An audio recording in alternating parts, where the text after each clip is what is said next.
200 unit वाले वास्ते मेरी एक स्पैशल वीडियो बड़ा वड्डा रिलीफ समझ लो कि बड़ी वड्डी खुशखबरी है तुहाडे वास्ते क्योंकि गौरमेंट के कोलों इदां दी चीज़ अगर तुहानूं कोई मिल जाए ना माड़ी मोटी भी तो खुशखबरी बन जाती है। जो पाकिस्तान के हालात चल रहे हैं, जो गरीब आवाम के हालात चल रहे हैं, अगे की सीगा कि जो QR कोड से अपने नाम से 1 मीटर, एक ID कार्ड से 1 मीटर, एक घर के 3-3 मीटर भी लगे सी, वो भी अलग-अलग ID कार्ड तो लोगों ने वेरीफाई कर ले थे। जिन्होंने कर ले थे वो प्रोटैक्टर से रह रहे थे, जिन्होंने नहीं किए वो फिलहाल मेरे ख्याल वो भी नॉन प्रोटैक्टर नहीं हुए।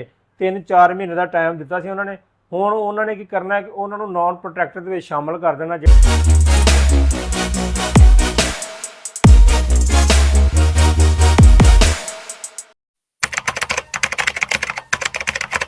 लो जनाब, बिजली वाले वास्ते जेडे बंदे बिजली इस्तेमाल कर रहे 200 यूनिट वाले वास्ते मेरी एक स्पैशल वीडियो बड़ा वड्डा रिलीफ समझ लो कि बड़ी वड्डी खुशखबरी है तुहाडे वास्ते क्योंकि गौरमेंट के कोलों इदां दी चीज़ अगर तुहानूं कोई मिल जाए ना माड़ी मोटी भी तो खुशखबरी बन जाती है। जो पाकिस्तान के हालात चल रहे हैं, जो गरीब आवाम के हालात चल रहे हैं, अगे की सीगा कि जदों तुसीं 200 यूनिट इस्तेमाल करदे सी ना तो तुहाडा 1 यूनिट जदों उत्थे हो जांदा ते तुसीं नॉन प्रोटैक्टर कैटागरी चले जांदे सी। जो तुम नॉन प्रोटैक्टर कैटागरी चले जाते थे मुड़ के तुहानूं सिया लभ जाती सी 6 महीने की। जो 6 महीने की सिया चलती काफ़ी देर चलती रही।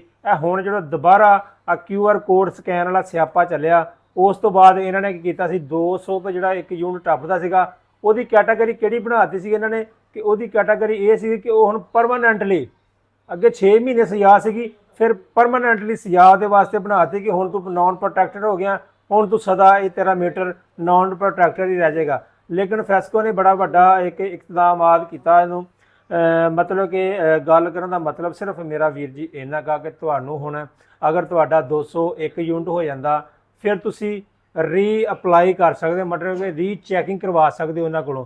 री चैकिंग करवाने वास्ते तुहानूं सारा बावटा दफ्तर जाना पैगा, कोई दरखास्त लेके देनी पैगी। वो हुण करनगे की उन्होंने करना इदां आ। मैं तुहानूं पहले गल दसदा कि जिद्दां QR कोड से अपने नाम से 1 मीटर, एक ID कार्ड से 1 मीटर, एक घर के 3-3 मीटर भी लगे सी, वो भी अलग-अलग ID कार्ड तो लोगों ने वेरीफाई कर ले थे। जिन्होंने कर ले थे वो प्रोटैक्टर से रह रहे थे, जिन्होंने नहीं किए वो फिलहाल मेरे ख्याल वो भी नॉन प्रोटैक्टर नहीं हुए। 3-4 महीने का टाइम दिता सी उन्होंने। हुण उन्होंने की करना है कि उन्होंने नॉन प्रोटैक्टर के शामिल कर देना। जोड़े एक ID कार्ड से 2 मीटर होने, वो एक बच जाना, एक दूसरी साइड पर चल जाना। वो हाले तक पॉलिसी चली जा रही है, हाले तक टाइम दिता कि इनू अपने नाम अलहदा ID कार्ड से तुसी इस्तेमाल कर लो या इनू वेरीफाई करवा लो। हुण जनाब अगर तुहाडा 200 यूनिट तो 1 यूनिट भी उत्ते चल जाता, तुसी करना की है जनाब, फैसको के दफ्तर चल जाना या अपने ऑफिस जाके दरखास्त लेके देनी है री चैकिंग की।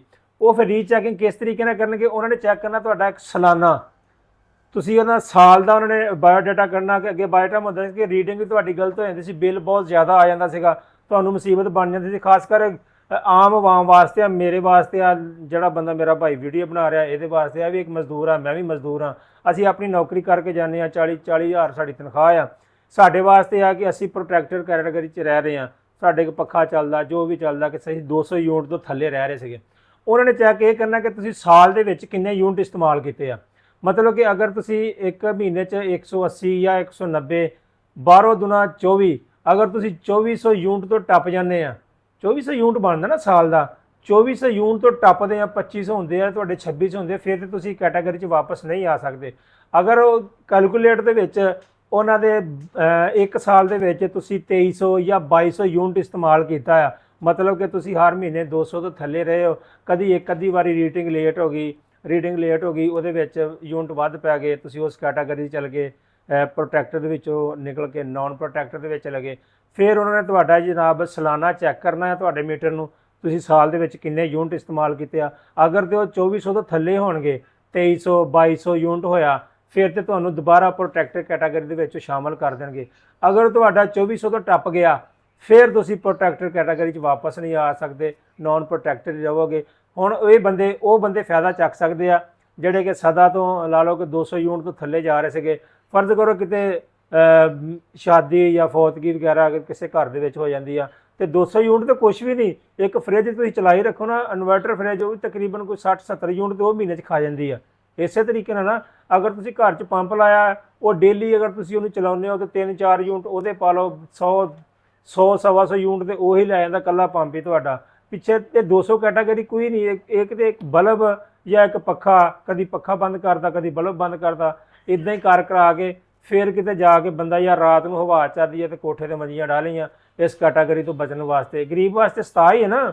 200 ਯੂਨਿਟ ਤਾਂ ਕੁਝ ਵੀ ਨਹੀਂਗਾ, ਇਹ 8-8 ਹਜ਼ਾਰ ਯੂਨਿਟ ਤੇ ਬਾਪ ਡਾਲੇ ਨੇ ਆਪ ਰੱਖੇ ਆ।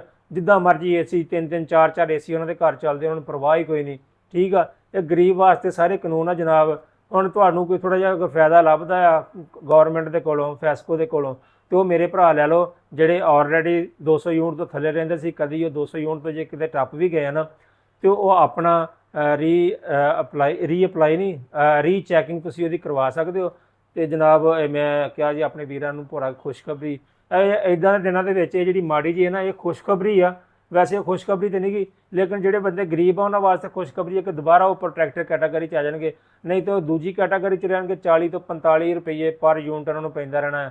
ਅਗਰ ਉਹ ਇਹ ਫਾਇਦਾ ਲੈਣਾ ਚਾਹੁੰਦੇ ਆ, ਕਿਸੇ ਨਾਲ ਇਹ ਜ਼ਿਆਦਤੀ ਹੋ ਚੁੱਕੀ ਆ, ਤੇ ਉਹ ਜਨਾਬ ਜਾ ਕੇ ਫੈਸਕੋ ਵਾਲੇ ਨਾਲ ਰਾਬਤਾ ਕਰ ਸਕਦਾ, ਆਪਣੇ ਬਾਪਡਾ ਦਫ਼ਤਰ ਜਾ ਕੇ ਉਹਨੂੰ ਰੀਚੈਕਿੰਗ ਕਰਵਾ ਕੇ ਆਪਣਾ ਉਸ ਕੈਟਾਗਰੀ ਦੇ ਵਿੱਚ ਵਾਪਸ ਆ ਸਕਦਾ।